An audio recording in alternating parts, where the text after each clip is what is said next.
What I heard here today was a tactical brief.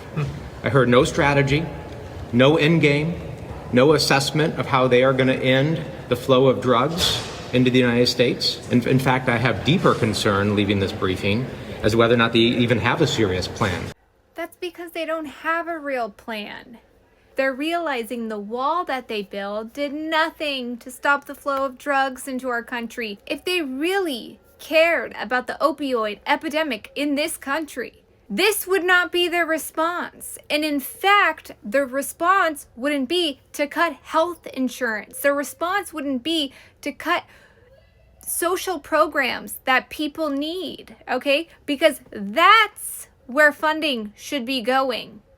Let's take a look at Portugal for a second. Portugal had the highest opioid crisis in Europe. In the 1990s, they had like the highest HIV rates. And what did they do in response?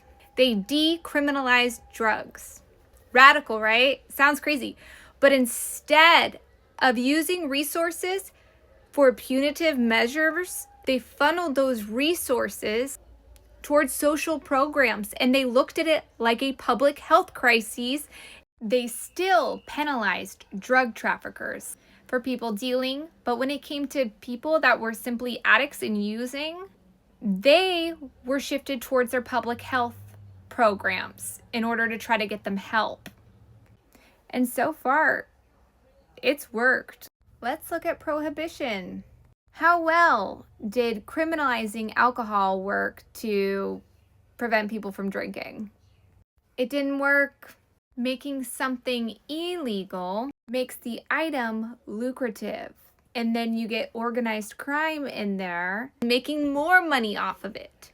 And when something is lucrative and illegal, what happens? Violence surrounding it goes up.